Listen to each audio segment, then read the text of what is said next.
உடம்புல இருக்கிற சாமி நீர்த்து போகிற 10 அறிகுறிகள். அது என்னங்க நீர்த்து போகிறதுனா என்ன அப்படின்னா, மேலே இருக்க சாமிய உணர முடியாம, வணங்க முடியாம, மேலே இருக்க தெய்வம் நமக்கும் இருக்கிற நெருக்கம் குறைஞ்சு, நாமளே நம்ம மேலே வர்ற சாமியை மறந்து நிற்போம் பார்த்தீங்களா, அதுதான் நீர்த்து போகும் அறிகுறிகள்னு சொல்ல வரேன். சரி, எது மாதிரியான அறிகுறிகள் தெரியும்? உடம்புல இருக்க சாமி என்னங்க என்னானாலும் சாமி உடம்புல இருக்குன்னா அது எப்படிங்க நீர்த்து போகுமா? போகாதில்லைங்க அப்படின்னு தான் எல்லாரும் நினைப்போம். ஆனால் ஒரு சில அறிகுறிகள், ஒரு சில நிகழ்வுகள் நம்ம மேலே வர்ற சாமியை நாமளே விட்டு விலகி நிற்கிற ஒரு நிலைக்கு தள்ளும். அதை தான் அறிவு முன்பர்கள்ட்ட பகிர்ந்து கொள்ள ஆசைப்படுறேன். சரி, பொதுவாக சாமியாடி பெருமக்களாக இருந்தால், சக்தி வாய்ந்த பெருமக்களாக இருந்தால், அருள் வாக்கு சொல்கிற பெருமக்களாக இருந்தால், அவர்கள் எப்படின்னா ஒரு விளக்கு எரியுது பார்த்தீங்களா, அந்த விளக்கை போன்று அவங்களுக்குள்ள அந்த இறை சக்தி, அவங்க மேலே வர்ற சாமி அப்படின்னா அது அணையாமல் அந்த விளக்கு எரிஞ்சுக்கிட்டே இருக்கணும், என்னாலும் எரியணும், காலத்துக்கு எரியணும். ஆனால் வாழ்க்கையில் நடக்கிற யதார்த்தங்கள் என்ன பண்ணும் அப்படின்னா, ஒரு சில நேரங்களில் அந்த விளக்கு அணைகிற ஒரு நிலை ஏற்படும், விளக்கு அதனுடைய வெளிச்சம் குறைகிற ஒரு நிலை ஏற்படும், அந்த விளக்கு ஊடுதுரி போகிற ஒரு நிலை ஏற்படும், அந்த விளக்கே ஏற்ற முடியாத ஒரு நிலை ஏற்படும். அதைத்தான் இன்னைக்கு அறிவு நண்பர்கள்ட்ட பகிர்ந்து கொள்ள ஆசைப்படுறேன். அவங்க இதெல்லாம் ஏன் சொல்கிறேன் அப்படின்னா, யதார்த்தங்களை புரிஞ்சு தெய்வ நிலைகளை உணர்ந்து எல்லாத்தையும் சரி செஞ்சு இந்த தேகத்தை நாம் கொண்டு வந்தாதான் மேலே இருக்கிற சாமியை அணையா விளக்கா நாம் அடகாக்க முடியுங்கிறதுக்காக. சரி, எப்படி நீர்த்து போகும்? சரிங்க, என்னெல்லாம் காரணம்? என் மேலே இதே மாதிரி நீங்கள் சொல்கிறது சரிதான், மேலே வந்த சாமியை நான் இப்போ உணர முடியல, சாமியை விட்டு விலகி நிற்கிறேன், சாமியை வணங்க முடியல, இதெல்லாம் எனக்கு இருக்குது. அதெல்லாம் எப்படி உருவாச்சு, என்ன காரணம் அப்படின்னு கேட்குற பெருமக்கள், நீங்கள் நல்லா ஒரு விஷயத்தை கவனிக்கணும்.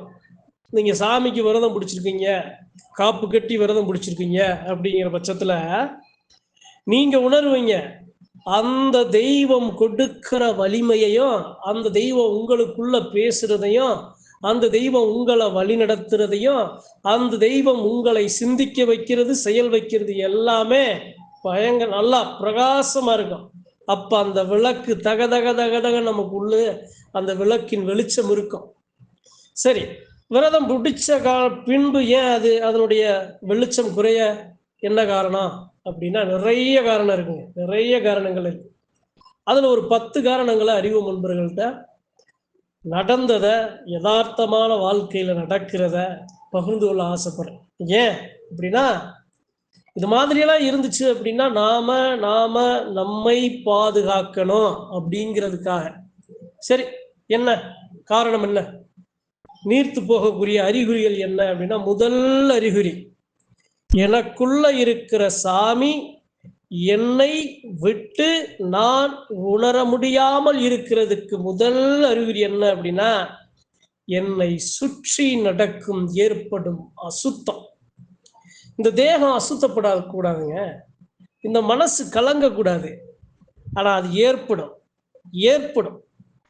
அது எப்படி ஏற்படும், எதனால ஏற்படும் அப்படின்னா, அதுதான் என்னுடைய உடல் அசுத்தமாகும் போது, என்னுடைய நான் இருக்கும் இருப்பிடம் அசுத்தமாகும் போது, என்னுடைய மனசு கலங்கப்படும் போது நான் தடுமாறுவேன். அப்போது ஏன் நான் தடுமாறேன் அப்படின்னா, இப்படியெல்லாம் நான் இருந்துச்சு, என்னை சுத்தி இருந்துச்சு அப்படின்னா, என் மேல் இருக்கும் இறை சக்தி சற்று விலகி நிற்கும். ஏன் அப்படின்னா, எதிர்மறை சக்திகளோட ஆதிக்கம் அதிகமாயிடும். அதாவதுங்க, எப்படி சொல்றது அப்படின்னா, ஒரு மனுஷனை எப்ப வீழ்த்த முடியும்? அவனை வீழ்த்தணும் அப்படின்னா, அவன்கிட்ட இருக்கிற இறை சக்தியை வெளியேற்றணும், அவனுடைய தன்னம்பிக்கையை குறைக்கணும், தெய்வத்தின் மேல வச்சிருக்க நம்பிக்கையை குறைக்கணும், அவனை ஒரு நோய்க்கு உள்ளாக்கணும், மனநோய்க்கு உள்ளாக்கணும், உளவியலா அவன் பாதிக்கப்படணும். இதெல்லாம் நடந்தாதான் அந்த மனுஷனை வீழ்த்த முடியும். ஆனா சாமி இருந்தா இது எதுவுமே செய்ய முடியாது, வீழ்த்தவே முடியாது. அப்ப முதல் படியாக என்ன நடக்கும் அப்படின்னா, ஆணாக இருந்தாலும் பெண்ணாக இருந்தாலும் என்னுடைய உடலும் நான் இருக்கிற இருப்பிடமும் அசுத்தப்பட்டுக்கிட்டே இருக்கு அப்படின்னா அதுதான் முதல் அறிகுறி. எப்படி அசுத்தப்படும்னு உங்களுக்கு தெரியும். அதை நாம விலாவரியா பேசணுங்கிற அவசியம் உங்களுக்கு தெரியும்ல. நீங்க சுத்தமா இருக்கீங்களா அப்படிங்கிறது உங்களுக்கு தெரியும். அப்படி நீங்க சுத்தமா இல்லைன்னு உணர்றீங்க, ஒரு தடவை உணர்றீங்க, 2 தடவை உணர்றீங்கன்னா சரி, தொடர்ந்து அது மாதிரி உணர்ந்துக்கிட்டே இருக்கீங்க அப்படின்னா அதுல இருந்து நீங்க விட்டு வெளியேறி வரணும், அதை சரி பண்ணணும். இல்லை அப்படின்னா உங்க மேல வர்ற சாமி பலவீனப்படும், உங்க மேல வர்ற சாமி உங்களை விட்டு விலகி நிற்க அது காரணியா அமையும். சரி, இது ஒண்ணு. ரெண்டாவது என்ன, வேற என்ன? சரிங்க, உடம்பு அசுத்தப்படும், சரி சொல்லிட்டீங்க. வேற என்ன என் உடம்புல இருக்க சாமி நீர்த்து போக காரணம்? வேற என்ன ரெண்டாவது அறிகுறி என்ன அப்படின்னா, எப்படி சொல்றது, நான் இருக்கேன் அப்படின்னா எனக்கு ஒரு சாமியாடி பெருமக்களாக ஒரு தெய்வத்தை சுமக்கும் வாகனமாக, அந்த தெய்வத்தின் பிரதிபலிப்பாக, அந்த தெய்வத்தின் மேல் அந்த தெய்வத்தை போல் 4 பேருக்கு நல்லது செய்கிற அந்த விஷயங்கள் எதுவுமே நான் செய்ய மாட்டேன். நான் சாமியாடியே இருக்கேன், என் மேல இருந்த சாமியாடி என்ன பண்ணும்? 4 மக்களுக்கு நல்லதை செய்யும்ல, 4 மக்களுக்கு வாக்க சொல்லும்ல, 4 மக்களுக்கு தீர்வை கொடுக்கும்ல, அது எதுவுமே நான் செய்ய மாட்டேன். நான் சுயநலமாக என்னை, என்னுடைய குடும்பத்தை, என்னுடைய தன் நிலையை பற்றியே சிந்திப்பேனே தவிர மற்ற மக்களை பற்றி சிந்திக்க மாட்டேன். நான் உதவி செய்கிற அந்த பண்பு குறைஞ்சிடும். இதுதான் இரண்டாவது அறிகுறி. சரிங்க, மூன்றாவது அறிகுறி என்ன? என்னுடைய உடம்புல இருக்க சாமி நீர்த்து போக மூன்றாவது அறிகுறி என்ன அப்படின்னா, எனக்கு ஏற்படுகிற ஒரு சில தீய வினைகள், பில்லியாக, சூனியமாக, செய்வினையாக, ஏவலாக இருந்துச்சு அப்படின்னா அது அதனுடைய பாதிப்பு எனக்கு, நான் பாதிக்கப்பட்டுட்டேன் அப்படின்னா நான் இது போன்ற ஒரு நிலை எனக்கு உருவாகும். சாமி இருக்குல்லங்க, சாமி இருந்தா எப்படிங்க பாதிக்கப்படுவோம்? சாமி இருக்கிறதுனால தானேங்க அதெல்லாம் நம்மளை தேடி வருது. இந்த தெய்வம் இந்த உடலில் நீக்கமற நிறைந்து நிற்கிறதுனால தானே எல்லா கண்களும் அந்த தேகத்தின் மேல விழுகுது. அப்ப அவர்கள் வைக்கிற குறி நம்மளுடைய இறையை தாங்கி நிற்கிற இந்த உடலாக இருக்கிறதுனால அந்த வினைகள், தீய வினைகள் நம்மளை தாக்கும் போது நாம பலவீனப்படுவோம்.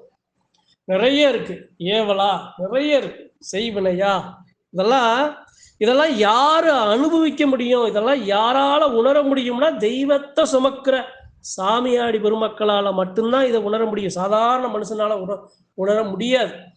சரிங்க, இது மூன்றாவது அறிகுறி.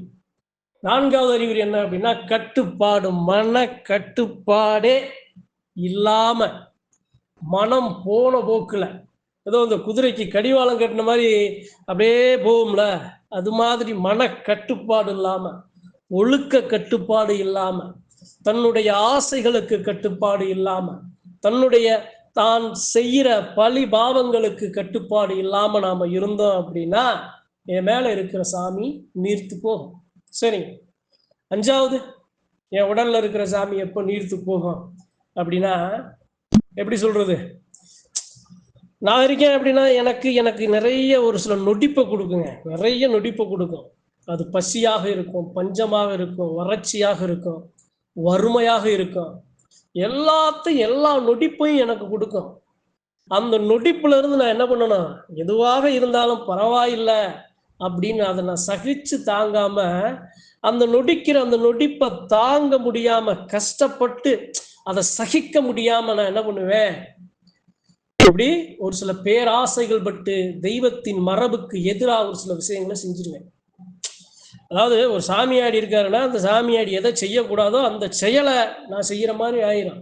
ஏன்னா என்னுடைய ஆசைகளை கட்டுப்படுத்த முடியாம, என்னுடைய கஷ்டங்களை தீர்க்க முடியாம, அது போன்ற நேரங்கள்ல உடல்ல இருக்கிற சாமி நீர்த்து போகும். சரிங்க, ஆறாவது வேற என்ன அறிகுறி? என் உடம்புல சாமி நீர்த்து போக வேற என்ன அறிகுறி அப்படின்னா, நம்மை மதிக்கப்படாமல் நாம ஓரங்கட்டப்படுறோம் அப்படின்னா அவர்களுடைய அந்த மன நம்பிக்கை இருக்குல்ல கொஞ்சம் குறையும்.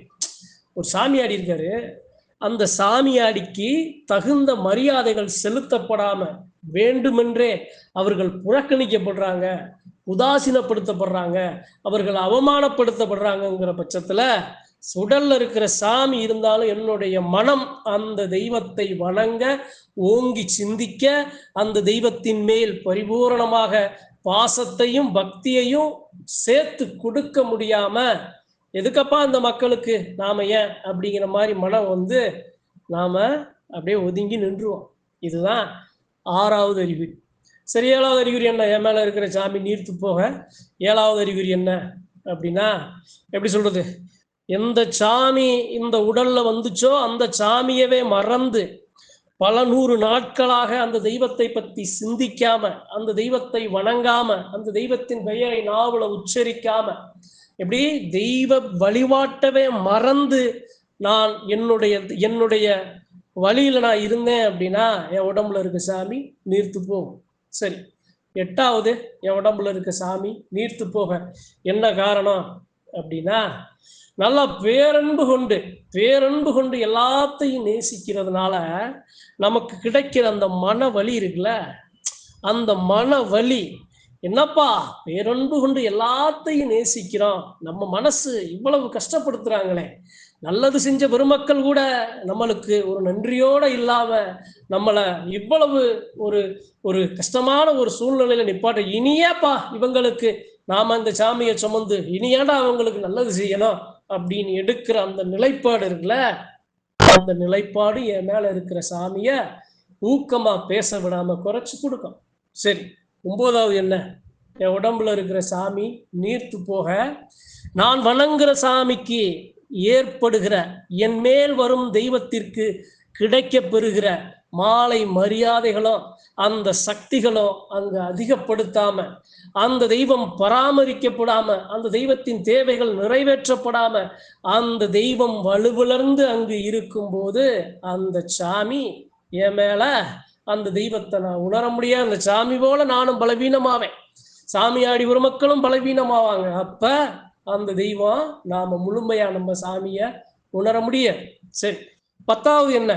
உடம்புல இருக்கிற சாமி நீர்த்து போகிற 10வது அறிகுறி என்ன அப்படின்னா, எப்படி சொல்றது, போதுமப்பா, என்ன நல்லதவே நினைச்சோம், நல்லதையே செஞ்சோம், நமக்கு என்னையா கிடைச்சிச்சு, நம்ம குடும்பம் குட்டி தான் கஷ்டப்படுது, நாம தான் கஷ்டப்படுறோம்.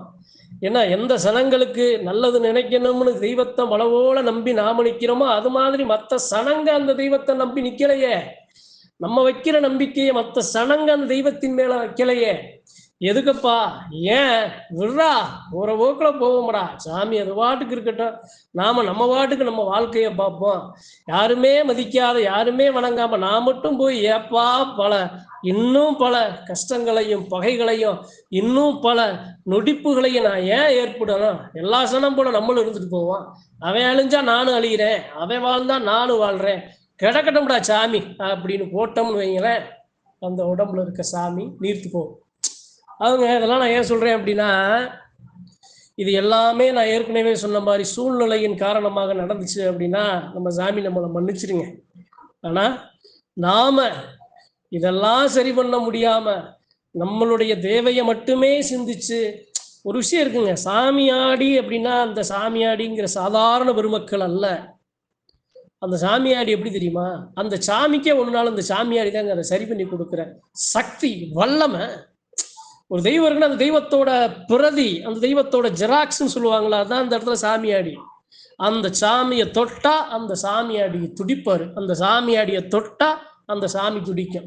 சரிங்க, அப்ப இத்தனை நடக்குது, சாமியாடிகளுக்கு நடக்குது, அப்ப அந்த சாமி துடிக்கலையே, அப்ப அந்த சாமி பார்க்கலையே, அப்ப அந்த சாமி அதெல்லாம் சரி பண்ணணும்ல, சரி பண்ணணும், நம்ம கண்ணுக்கு தெரியாது.